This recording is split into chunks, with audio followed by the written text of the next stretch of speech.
अब शान्विका कॉलेज में टॉप करने के बाद कुलदीप को पूरे कॉलेज में ढूंढने लगती है, लेकिन कुलदीप उसे कहीं पर भी नहीं मिलता। इसीलिए शान्विका सीधा कुलदीप के घर पहुंचकर उसकी बहन से पूछती है कुलदीप घर पर है क्या, लेकिन शान्विका को कुलदीप वहां भी नहीं मिलता। इसलिए शान्विका काफी नाराज हो जाती है। अगले दिन शान्विका कुलदीप को ढूंढने के लिए उसका बीच रास्ते में ही इंतजार करने लगती है, लेकिन उस दिन कुलदीप कॉलेज ही नहीं आया होता है, केवल उसका दोस्त पिंटू आया था। अब शान्विका पिंटू को रोककर कुलदीप को फोन लगाने को कहती है, क्योंकि वह कहती है वो मेरा फोन तो उठाएगा नहीं। और तो और शान्विका उसके दोस्त से यह भी कहती है कुलदीप को ये मत बताना कि हम यहाँ हैं। अब पिंटू शान्विका के डर से कुलदीप को फोन लगाकर उससे सब कुछ पूछ लेता है कि आखिर वह कहाँ मौजूद है। इतना सुनते ही शान्विका सीधा कुलदीप के पास जाने लगती है, जहाँ पर कुलदीप छिपकर बैठा है। अब पिंटू जल्दी से दूसरे फोन से कुलदीप को कॉल करके बताता है भाई तू वहाँ से जल्दी भाग जा, शान्विका वहाँ पहुँचने वाली है। इतना सुनकर कुलदीप वहाँ से भागने लगता है कि इतने में वहाँ शान्विका आ जाती है। वह कुलदीप को पकड़कर किस कर देती है और उससे कहती है अब तुमने हमारे शरीर का नमक छका है, नम का हराम मत करना, नहीं तो हम तुम्हें छोड़ेंगे नहीं।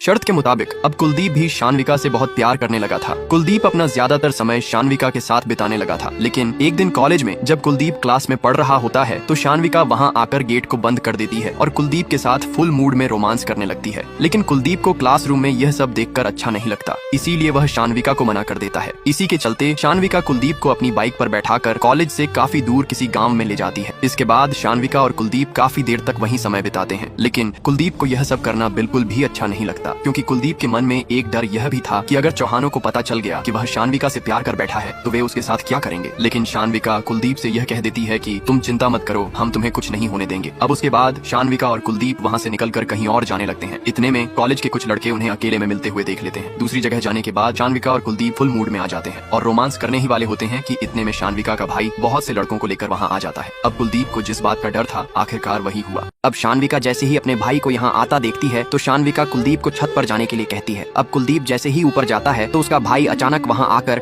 उसके सिर में जोर से एक ईंट मार देता है। उसके बाद चौहानों के लड़के कुलदीप को पकड़कर घर ले आते हैं और उसे बहुत ही बुरी तरह से पीटने लगते हैं। यहाँ कुलदीप की माँ भी फूट फूट कर रो रही थी, लेकिन चौहानों को उन पर जरा भी दया नहीं आ रही थी। कुलदीप के पिताजी काम कर रहे होते हैं, लेकिन चौहानों के कुछ लोग आकर उनके पिता को भी मारने लगते हैं। फिर उसके पिता को पकड़कर उन्हीं चौहानों के घर ले जाकर बेरहमी से लगातार पीटते रहते हैं। कुछ ही देर में जब चौहान घर से निकलते हैं तो कुलदीप के पिता चौहान के पैरों में गिरते हुए कहते हैं मेरा कुलदीप ऐसा नहीं है, आप एक बार शान्विका जी को बुला लीजिए। अब चौहान भी शान्विका को बाहर बुला लेते हैं। अब कुलदीप भी शान्विका के जवाब सुनने का इंतजार कर रहा था, लेकिन शान्विका आते ही कहती है गलती हमारी नहीं थी, यही हमारे पीछे पड़ा था। इतना सुनकर कुलदीप को बहुत बड़ा धक्का लगता है। शान्विका के एक झूठ ने कुलदीप की पूरी जिंदगी बर्बाद कर दी थी। अब सभी चौहान के लफंगे गुंडे कुलदीप और उसके परिवार को सभी गाँव के लोगों के सामने बहुत ही बुरी तरह से मारने पीटने लगते हैं। अब कुलदीप का सारा करियर धरा का धरा रह जाता है। तभी कुलदीप की बहन भी दौड़ती छूटती अपने परिवार के पास आने लगती है। इतने में शान्विका का भाई उसे देखते ही उसके कपड़े फाड़ देता है। इसके बाद वे सभी चौहान मिलकर कुलदीप और